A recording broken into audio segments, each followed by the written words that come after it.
But I wanted to talk to you about something that's kind of been a hot topic in churches lately, and that's this whole idea of leading up. How do you lead when you're not in charge? So if you're someone who's in the room who is not a senior leader, you're not the senior pastor, maybe you're an associate pastor, executive pastor, youth pastor, if you're not if you're not the senior leader, would you just stand up for a moment? All right, we have about half of the room. What's interesting, you could go ahead and sit down. What's interesting when you go to a lot of conferences, and this one is not like that, but a lot of conferences, a lot of the sessions are geared towards the senior pastor, which is great because that's where the vision's coming from. That's where a lot of the change begins, is with the senior leader.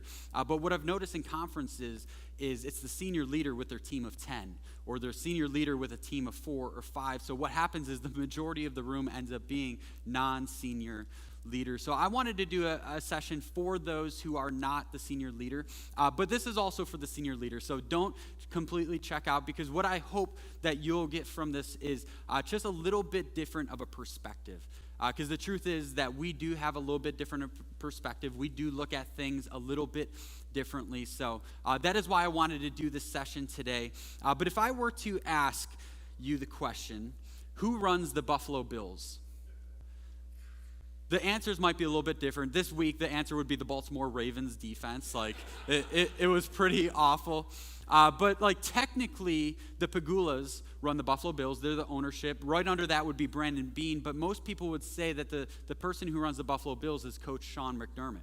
It was very apparent when he was brought in that the Pegulas trusted him.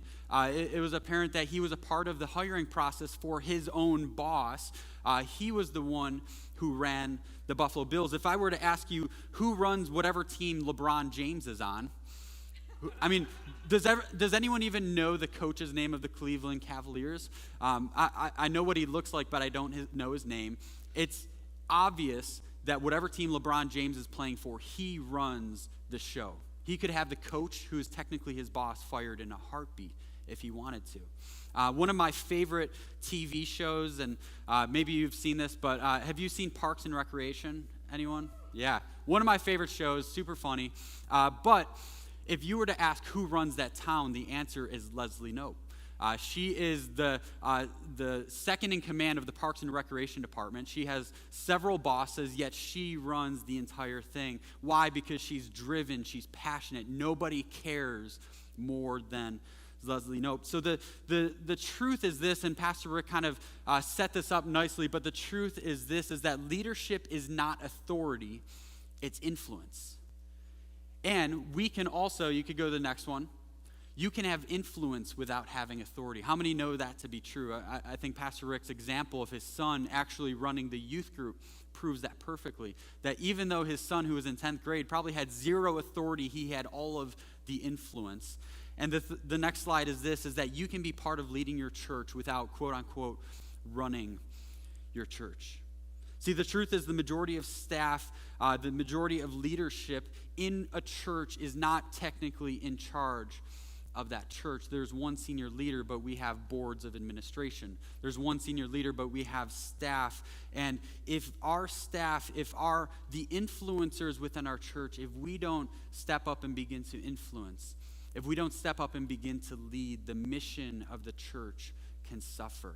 The Great Commission can suffer. And just kind of a scary stat, Pastor Rick had some scary ones, but another one is that today, half of American pastors are over the age of 55 years old. In 1992, that was only 24%. So at some point in the very near future, people who are not in charge are going to have to start to be in charge. And if we don't learn to influence and we don't learn to lead when we're in a seat of not having the authority, but if we're in a seat where we can influence, if we don't learn to do that now, things can go very wrong. So we have to learn to be influencers now. But the problem is there's a lot of tension when it comes to leading when you're not in charge. Some of those things are this is, one, we are leaders too. Leaders want to lead. Right? Well, I've known for a very long time that I have the gift of leadership. I have a desire to lead. But to me, when I was early in my stage of leadership, what I thought leadership meant was control. And I wanted control of everything. I come here to one church at the time, Akron Free Methodist, and I wanted just to have control of everything. I wanted to lead. Sometimes it can feel, when we're second or third or fourth in charge, it can feel like we're a bird flying in one of those bird cages at a zoo. Like, we can fly a little bit, but there's a lid to how high we can fly, and we want to go a little bit higher. We want to lead too. The second thing is that we have vision too. Not only do we want to fly higher than that cage might allow us to, but sometimes we want to fly in different directions. Sometimes we see things and we see potential that maybe our senior leader doesn't, and we want to go in a completely different direction. We have a brand new idea, and we want to go with that idea. The third thing is that we have a different perspective. Isn't it true that our day-to-day looks very different than what our senior leaders' day-to-day looks like? Our gifting likely looks much different than our senior leaders as well. To give you a little bit of insight in how Pastor Rick and I work, I kind of alluded to it earlier, but Pastor Rick is a visionary. He has an idea for a campus, and 3 months later, it's going to be a campus. Like, he sees things and he acts on faith. And me, on the other hand, I want to know all the information. I want to have 15 spreadsheets with a plan of how things are going to be done. When he says Medina campus is going to be in 6 months or whatever it is, he told me one time, we're going to plant this campus by Christmas Eve, and I'm like, Christmas Eve 2020? He's like, no, Christmas Eve 2017. So we have vision too. We see things from a different perspective. The next thing is that we don't always feel heard. We don't always feel heard. When we have different ideas and ours isn't the idea chosen, sometimes it can feel like our idea wasn't heard or our vision wasn't heard. And we'll talk a little bit more about that and how that's not always the case. We don't always feel empowered. Sometimes this is on our senior leaders. So if I could talk to senior leaders for a second, what I would encourage you to do is do as much of the work of the ministry through your other leaders as possible. If you try to do everything yourself, you will get burnt out. If you try to have your hand in every little thing, it's going to not go in a great direction. But if you begin to empower those who God has placed around you to lead, and you empower them to lead, you're not just delegating tasks, but you're empowering leadership. It can change everything from your church. So sometimes that's on senior leaders, but more often than not, I've actually seen this on those who are not in charge. Sometimes we get so, maybe the best word is codependent on being empowered by our senior leader, and we forget that our senior leader may have 15 people that they're trying to empower. And so sometimes we become a little codependent on feeling empowered and feeling encouraged on a regular basis, and they've already given us permission to lead. Sometimes we just need to step up and lead. And the last piece of tension that we feel is that we don't make the final decisions. At the end of the day, we don't make the final decisions. We could work our tail off on a project, be so excited, and then find out on Monday that the whole thing has changed around and we're starting from ground zero. So we don't make the final decision. A few things to remember when it comes to leading when you're not in charge. One is that serving comes before leading. Serving comes before leading. The best leaders were also the best servants. Case in point, Matthew 20:28. The Son of Man did not come to be served, but to serve and to give his life as a ransom for many. So if we want to be better influencers, it begins with serving ourselves. The second thing we need to remember is that we are serving the vision of our senior leader. Yes, we do have vision too, but the position that God has put us in for the season that we are in is to serve the vision of our senior leader. Which means when our visions aren't the same, and we'll talk about kind of what to do with this in a little bit, but ultimately, the position that God has put us in is a position of servanthood to the person that God has put in charge of our church. And then the next thing that we have to remember is that we don't carry the same burden that they do. This one took me longer to learn than I'd like to admit. As I was transitioning from a youth pastor role to the executive pastor role, I talked to a lot of different executive pastors, and I tried to find ones that made this similar transition that I did. And one of my friends, his name is Christopher. He's a senior leader of a large multi-site church in Watertown, New York, a couple thousand people. We were talking about this, and they were in the middle of, he already transitioned from youth pastor to executive pastor, and he was currently in the transition of going from executive pastor to senior pastor as his pastor was retiring.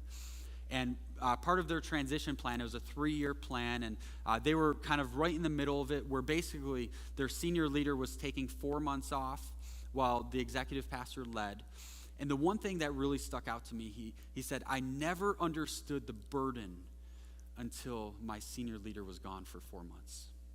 He goes, anytime I had any questions, any concerns, it could be something simple, it could be something complicated, I always had someone to go to and say, hey, what should I do?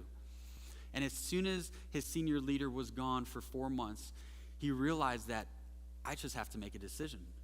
I just have to figure that out. And the beautiful thing is we are never alone in ministry. We have a strong conference where we have people that we can contact and we can help. But at the end of the day, those day-to-day decisions, we will never understand the burden that our senior leaders carry until we are in that position ourselves. So my encouragement is offer a little grace sometimes. Sometimes they may make a decision that we completely disagree with, but we don't see every angle that our senior leader sees. We don't carry the same burden that they do. So what I want to talk about for a little bit is what we can do in the meantime. If leadership is influence, what are some ways that we can increase our influence and lead even when we're not in charge? The first thing we'll talk a little bit about is focus on personal leadership. Focus on personal leadership. This is something that whether we're a senior leader, whether we're, regardless of where we are on the org chart, this is something we can all work on, is focusing on personal leadership. Learn, listen to podcasts, read books, try to prepare yourself for a seat that you don't yet have. Be a self-starter. Don't make your boss's job harder. Become more self-aware. One of the best things that I've done is take some really good personality tests that kind of help me to see my weaknesses in ways that I can improve. Myers-Briggs, the Enneagram, DISC, Predictable Success, those are all great personality tests. One of the greatest things I started doing is just embracing feedback.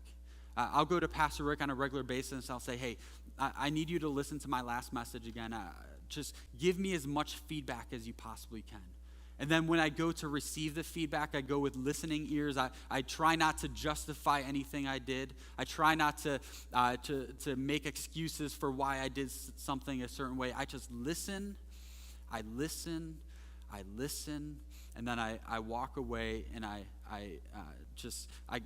take the feedback in somewhere else. All I do is listen in that meeting. But embracing feedback and then embracing humility. I love how C.S. Lewis puts it. He says, true humility is not thinking less of yourself, it's thinking of yourself less. I have the privilege of serving under one of the most humble leaders I know, Pastor Rick. It's something that he's modeled. Just this, it doesn't make his leadership any less. He doesn't lead any less because of his humility. In fact, it makes his leadership even more powerful because of the humility that he has. So learning to lead from a humble position. Another thing that we can do to increase our influence is we can encourage our senior leaders. Again, we don't carry the same burden that they do. We may not even understand the same burden that they have. And so what I'd say is this: you can never over-encourage your leader. Now, they'll be able to sniff out real quick if you're just brown-nosing or if you're genuine encouraging. So when you encourage, be specific about that. Don't just say, oh, you did a great job today. Say, hey, that point you said in the message, that really spoke to me. The way you handled that situation, I really admire how you handled that situation, but encourage them. Sometimes we think that the senior leader gets all the encouragement they could possibly need, and the truth is that just doesn't happen. People assume that they're just getting patted on the back for every message every Sunday, but the truth is, and I've learned this as a communicator now, you could go months without one person saying anything about your message unless they couldn't hear your microphone or they were offended by a joke that you said. So you can never encourage your leader. The other thing we can do to gain influence is to bring your best to the table. There might not be anything that frustrates a leader more than someone that reports to you not giving their best. If they bring you your second best, if you're bringing your second best day in and day out, that will frustrate them, because a leader will be able to see potential in you. They'll be able to see that you could do so much more if you just brought your best every day. I'm telling you, you will gain so much influence in your church if you bring your best. We can help carry the burden. Again, we don't know or understand necessarily the entire burden that they carry, but what we do understand, we can help to carry that. It could be simple things like I realized at one point that Pastor Rick was coming in Monday mornings at like 6 o'clock and vacuuming the foyer, changing the garbage cans, emptying the coffee pots. And I know for a fact there's a lot more important things that he could be doing. So I said, Pastor Rick, can I do that for you? We can help carry the burdens in some ways. We can use our giftings to help serve our senior leaders. To gain influence, we disagree in private and agree in public. You can lose your influence like that if you start disagreeing with your senior leader in public. This is something that I've began to learn, that private looks more and more different as your church grows. For example, there was a time where disagreeing in private meant I could disagree in a staff meeting. As our staff continued to grow and grow and grow, I realized that I can't disagree in a staff meeting on the big things. If it came to vision, if it came to values, that has to be on a one-on-one meeting. For example, there was a time right when we just made 2 new hires and our staff kind of went to a new level. There was a time where we could talk about the service times, like how many services we have, stuff like that in a staff meeting. And I learned that once our staff got to a certain size, I can recommend that we make a change, but I can only push too hard in a staff meeting because it began to be a public setting. So you're in a leadership position for a reason. They want to hear your feedback. Your leader wants to hear your ideas, your vision, but do that in private. If it doesn't align, and again, we know if something contradicts the Bible, okay, we stand up for that. But if it's something just on the daily operations of the church, have that conversation in private, and then when you're in public, support the vision of your senior leader. And that goes right into the next one, protect your leader. We protect our leader best when we protect the vision that they set for our church. And the last one I want to talk about is take ownership in honoring your leader. Things have gotten very casual the last 10, 20 years in churches. And by the way, I'm all for that. I'm a big fan of dressing casually on Sundays. I'm a big fan of just the casual environment. Bring your coffee in, bring your donuts into the sanctuary. But what I think that's led to is not so much dishonor, but a lack of honor with senior leaders, a lack of honor of our elders, a lack of honor with those who God has put in authority, God has trusted with some very important things. So a real practical thing that we can do is refer to our senior leaders by their title. Now, when Pastor Rick and I, when we're on the golf course, it's Rick. When it's one-on-one, it's Rick. But when I'm in a church setting, when I'm in a staff meeting, when I'm in the foyer, I don't say, I talked to Rick about that. It's Pastor Rick. He's not just our pastor, but he's also my pastor. It creates this culture of honor, and I'm telling you, it can help your church if your church has this culture of honor. And that's just one way, but again, talk good about your senior leader. Yeah, we have disagreements. Yeah, we're different, but I will never throw him under the bus in front of someone in our church. I will protect him. I will honor him. And I'm telling you, if we do that, if we begin to honor in public, it will lead to private influence. It will lead to him or her being able to trust us with more responsibility, trust us with more leadership. If we demonstrate honor, they will be able to trust us. So this verse I wanted to show you, it's 1 Samuel 14, 6-7. And I'm sure we've all seen this before, but this is, like, I have a life verse, but I call this my season verse right now. It's Jonathan, his arm bearer, and they're trying to figure out a strategy, and his arm bearer says this. He says, do what you think is best. I'm with you completely, whatever you decide.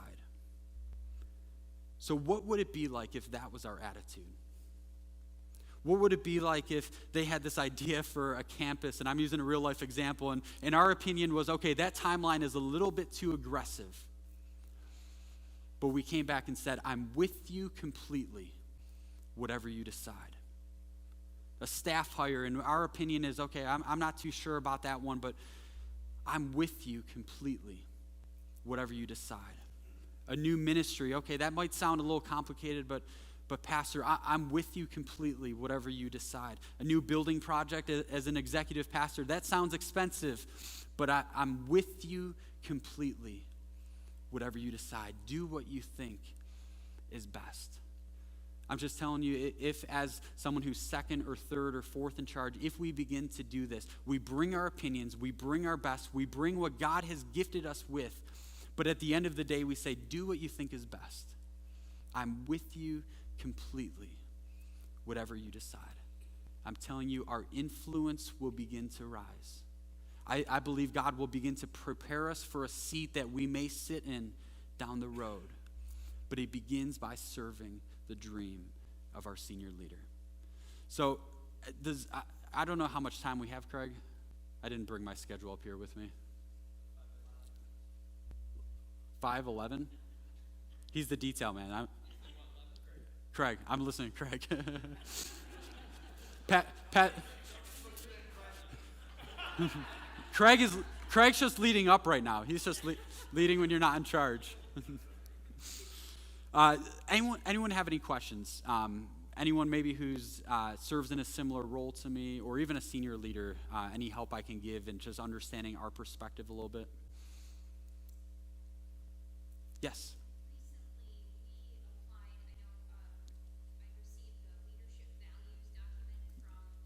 Mm-hmm. Yeah.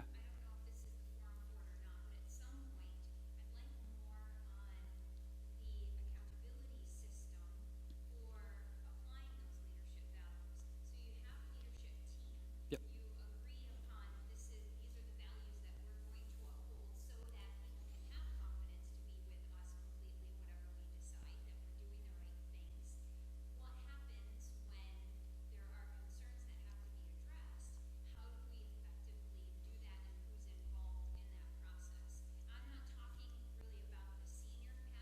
Yeah.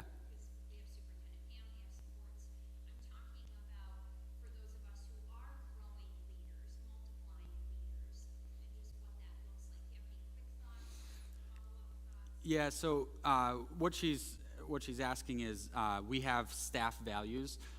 One of the things that I think helped quite a bit with that, Jen, is when we came up with the staff values, it was a team effort. So I basically, we narrowed it down to 8, but I came to the table with about 30, and we just kind of talked through them. Like, we decided as a team what those staff values, and what that created was buy-in from our staff. So it wasn't just staff values that Brian or Pastor Rick decided. It was staff values that we as a team decided. So when it comes to accountability, it becomes much easier when it's like, hey, this is something that we talked about. This is something that we kind of agreed on. Like, everyone is well aware of what those values are. When it comes to our annual reviews for staff, they are completely built on those 8 staff values. So basically each one we go through, like, what's one area you're doing really well in this, and what's one area you can improve. Out of these 8 staff values, where have you been dropping the ball? Where have you really been shining? So it's just, I guess the two things are kind of decide on those collectively, make it a team thing, but also just keeping it in front of the staff as often as possible. Because the more aware they are of what those values are and reminded of them, when they fall short in an area, it becomes much easier to have that conversation. Does that kind of answer it? Okay, yep. Anyone? Yes? Absolutely. When Brian said your senior leader wants your feedback, I thought, yeah, here, right? Because I know that's not true in all of our churches. Yeah. And even I'm with you completely, whatever you decide, that takes trust. And in some places we don't have that. And so I'm really thankful you've got it here. But if I could address just sort of raising the bar of leadership around the conference, I would encourage you to dive in and ask yourself this question.